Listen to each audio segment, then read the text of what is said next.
Welcome to Mindful English Stories. The voice message she never sent. Be one English story about speaking anxiety. Emma recorded the voice message 7 times. The first time, she stopped after 3 seconds. The second time, she forgot a word. The third time, she spoke too quickly. The fourth time, she heard her own voice and deleted the recording immediately. Now it was almost midnight, and her phone was still in her hand. The message was for her new coworker, James. James had sent her a short message that afternoon. Hi, Emma. Could you send me the details about tomorrow's meeting? It was a simple request. Emma had the information. She had already prepared the file. She only needed to send a short voice message and explain where the file was. But she did not want to write a long text. James had told her that he wanted to practice English too, so they often sent short voice messages to each other. Emma looked at the empty recording screen. Then she pressed the button again. James. The meeting file is in the shared folder. You can. She stopped. What was the correct word? Shared folder or team folder? She thought about it for 5 seconds. Then she deleted the message. She tried again. James. I sent you the meeting information. Please check. Her voice sounded strange to her. Too quiet. Too slow. She deleted it again. Emma put the phone on the table and walked to the kitchen. She poured herself a glass of water, but she did not drink it. She was angry with herself. Why was this so difficult? It was only a short message. She knew James. He was friendly. He had never laughed at her English. He had never corrected her in a rude way. Still, she felt nervous. When Emma spoke English in her head, everything sounded fine. She knew what she wanted to say. She could imagine the sentences clearly. But when she heard her own voice, she noticed every problem. Her accent, her pauses, her small grammar mistakes. Her voice did not sound like the voices in English videos. That was the problem. She was comparing her real voice with voices she heard online. Emma returned to the table and picked up her phone. She opened the chat with James. There was one message from him. No hurry. Send it when you have time. Emma read the sentence again. No hurry. He was not waiting angrily. He was not judging her. He had simply asked for the information. But Emma's fear had turned a simple voice message into a difficult test. She pressed the recording button again. James. I sent the meeting details to the shared folder. Please check them when you have time. Let me know if you have any questions. She finished the sentence. She did not delete it immediately. She listened to the recording once.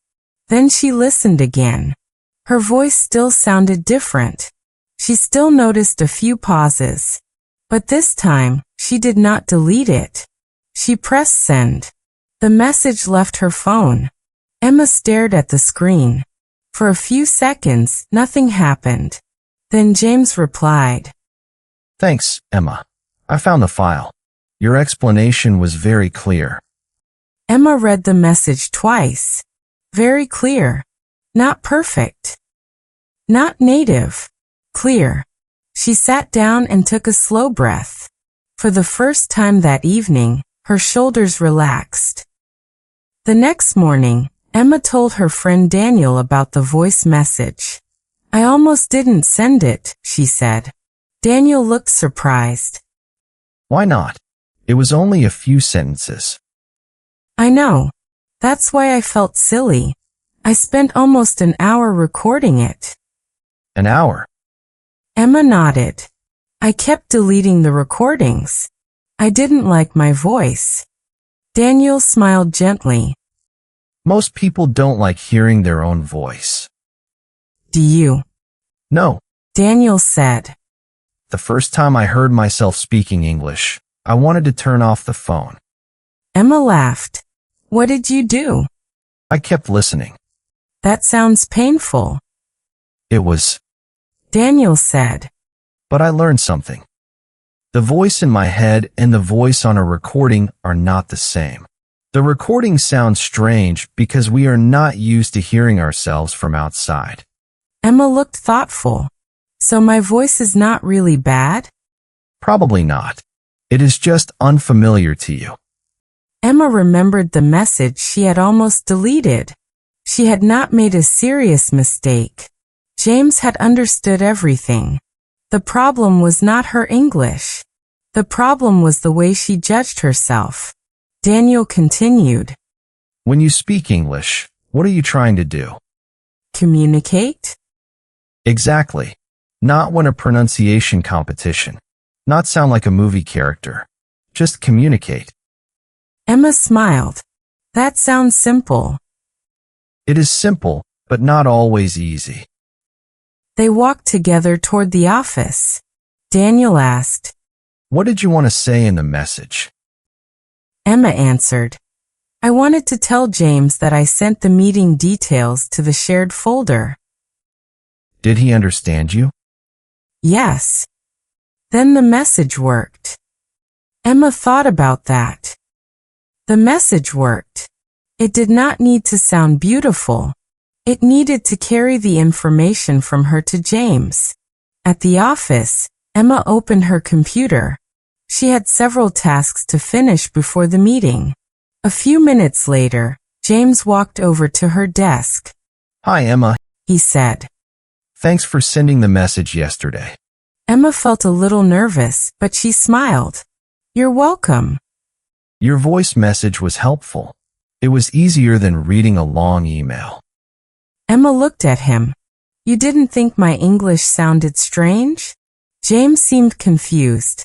Strange? No. Why would I? Emma did not know what to say. She had spent an hour worrying about something James had not even noticed. James continued. Actually, I like voice messages. They feel more natural. Emma nodded. I'm still trying to become more comfortable with them. You sounded comfortable.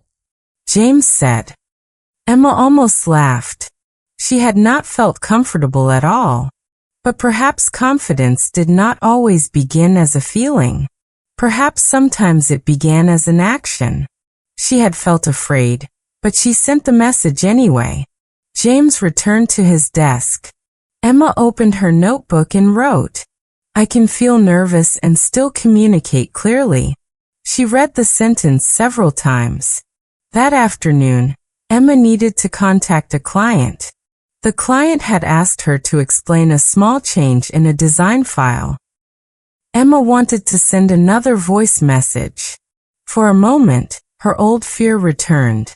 She looked at the recording button. What if she forgot a word?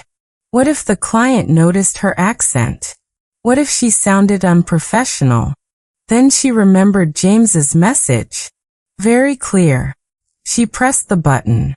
Hello, I wanted to explain one small change in the design. We moved the picture to the left, so the title is easier to read. Please let me know if you would like us to change anything else.